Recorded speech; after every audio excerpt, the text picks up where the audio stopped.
How many horses do you know that are hard to fly spray or give a bath to?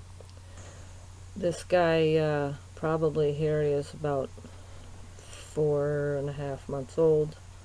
He had just arrived here at my farm. I didn't have enough training in him to be able to bathe him, so I'm giving him a little sponge bath. I don't want to keep that constant pressure on the line and give a little release when he comes forward. I don't want to hold him tight. I've got a light grip on that and release when he brings. You see I open my fingers there, hold when he pulls against, and open my fingers when he gives. But I don't want to, you don't want to hold the horse tight and make him stand still. There's also fly spraying in this video later because it's the same way you attempt both, and you need to have a little bit of control over your horse's feet so they don't run you over, because they're going to run around you, run you over. If you attack them, they're going to strike you or kick, so you need to read them, have a little bit of control of their body if you expect to be able to hose them or fly spray them.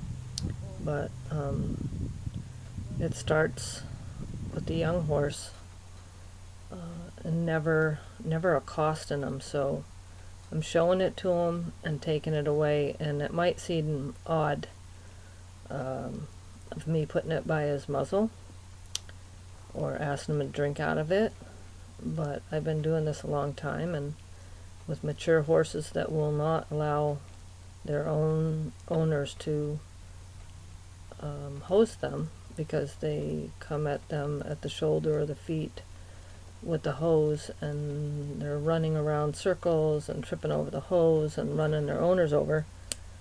I found if I do advance and retreat with the garden hose on very low without the spray nozzle is optimum, with just a little trickle, and letting them look at it, take it away, look at it, take it away. By doing that over and over, and some water gets on their feet in the process. It's obviously great to do on a hot day. Once the water is trickling on their feet as they're investigating it with their muzzle, and then drinking out of it, I've had so many people go, "Oh, you'll never get my horse to do that. I can't hose him. What makes you think he's going to want to drink out of there or get it near his face?" Again, advance and retreat, correcting them if they try to run you over, moving their hindquarters, backing them up. So this process takes a little while, but after having done this twice with this guy, Jasper, now I can hose him. He'll stand there and let me hose him off, and there's no dancing around or taking the time to advance and retreat, because I did it all here. So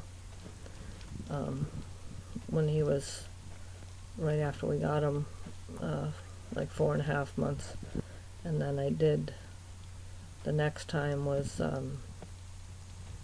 it's coming up on this video in a while, but the next time was in the spring, and it was still cold. The water was ice cold. It's not here, but it was in the other video.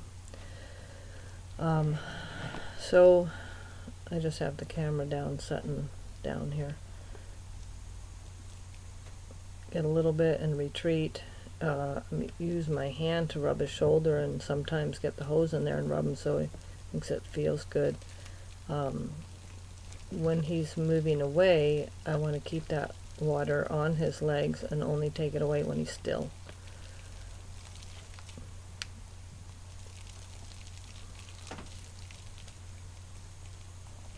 So once he stops moving around, then I'll retreat. I'm going to try to hang with him there.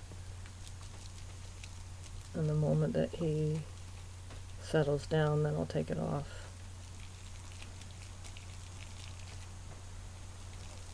Retreat.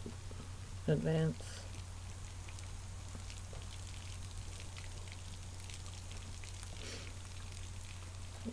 I'm putting it by his mouth again.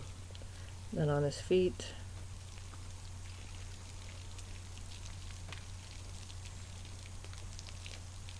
So I'm not accosting him with it. A little spray and take it away before he starts dancing around. If he tries to drag me, I correct him. Notice the loopy line when the hose is on him, or just standing in general. He's got to slacken that line. Very, very light tension so I can feel if he's going to do something, correct him, back him up.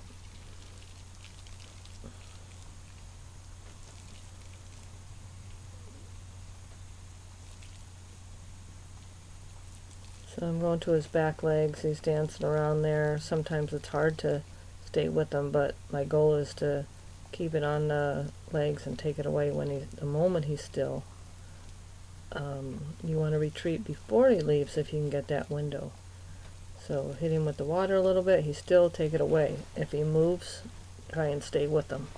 Again, you got to have a little bit of ground manners established, or it's not going to work.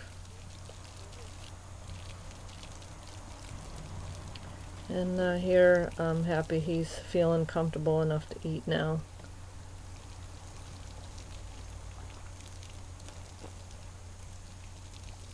Now we're going to go back to an older video than this of me fly spraying him for the first time, and it was when he very first arrived here at 4 months.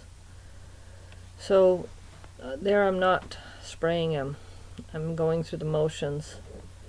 I'm showing him the bottle, taking it away. It's the very first time you've seen a bottle. Once I spray him, he's not going to be happy. You get a little spritz there and leave. So I just got one spritz. Not going to be happy for the sound, the smell, the feel, everything about it. So you can see when he moves is when he actually gets sprayed. But I'm just going up and down motion with this spray bottle. And you see I have a loopy line that's just draped over my arm so I can grab him. Don't wrap the line around your hand, it's just draped. So you can see I'm just going through the motions, and then when I spritz him, you'll see him move. Well, there he didn't, or just barely. And I can also use the bottle to scratch his neck. When he's moving, I want to keep that motion with him, keep it up, keep it up. And I might not spray and waste my spray, but I'm just going to keep that motion up till he stops and then take it away. Again, you always want to get that window, and when you spray, to leave before the horse leaves. And since this is his first time, he's like, I'm leaving when you first hit me with that. And I'm pulling and letting go on his face. You don't keep a steady pressure. Just pulling and releasing when he gives his head toward me. And that's draped over my arm. I'm rubbing him with my fingers to make it kind of feel good what this is going on, and not holding him in a death grip or having somebody hold him, and that's just a circus. And so here when he's moving, I'll just keep that motion. The moment he stops, I'll stop, and that's going to teach him that he can't run away from it. Right there he stopped, so I retreated. So many times I'm not spraying, and I'm just making the sound with my mouth. I'm going psh, psh, psh. Even before I get to him, I'm going psh, psh, psh, psh, psh, psh, making that sound that he's going to hear, and so he knows it's coming. A little heads up. So there, that wasn't too bad. He let me spray him, and then he's backing up, and I'm just going to stay with him, and then retreat. Again, notice the those must have been waiting for an important call, but it's my horse, so I'm only on my time. I forgot what I was saying. But if you take the time initially, when you're doing a first bath, a first fly spray, or rehabbing a horse that hates it, it's the same. It's the same method. They're going to act like this or worse, because they've been accosted so many times. with the spray bottle, and you know, they just go, oh, here comes the water, time to run around my owner or my handler. There, I was gonna, sometimes I'll take that front foot if I really need to get spray underneath those private parts, and I'll hold it and do a spritz and leave quick. Or I can get out of the way if a horse were to try to kick. He never did kick of the spray bottle or the hose because I didn't accost him. So here is another session later in the year to where he's got his full winter coat, and it was a very warm day, but that water is well water and is ice cold. So anyway, same thing, advance and retreat. You know, it might be boring to watch, but I know if I just show the good parts and make it look easy, then people aren't going to know what to do if the horse pulls away or starts getting fresh. So it's you know, real time, bunch of video clips of the process, so you can see how it's done. I haven't let him get away with anything. He's fresh, he's cute as heck. When I first got him and I was preparing him to get his feet trimmed, I did a lot of feet handling and hoof picking, but not rasping, and I needed to rasp him because his feet were well overgrown. And I actually was placating him with a little dish full of grain, had my husband hold him just to make it easy because I was leaving for a little vacation, and so I put food in his face and, you know, wanted to keep him happy while I was doing it, and he's agitated because I was holding that back leg up, and he kicked out at me, like boom, cow kicked hard, and you know, he got me in the leg, and he was little enough, he didn't do more damage than a bruise, but I took him immediately from my husband, and I give him one kick right back. I mean, it was as quick as I could. I took him, boom, and moved him around, moved him front and back, spanked his hind end with the tail of the lead rope, and he's never done it again. That kicking, biting, disrespect cannot be tolerated from any animal. You know, if it's a mini, it still shouldn't be tolerated. One of the worst attacks I ever saw was a little mini stallion. It was totally respectful to me. Once upon a time when I worked with him, and I watched him go rear up and get at the back of a person's neck, and thank goodness she had a heavy jacket on, but he was going for blood to bite her in the neck. Unbelievable, you know, what I witnessed.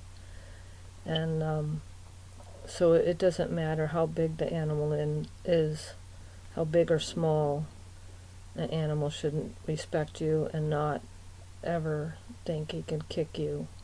And many horses do this because they're defending themselves, and other times it's for different reasons because they chase people out of the pen. So we shouldn't make them feel they have to defend themselves either by holding them down and accosting them. That's not right either.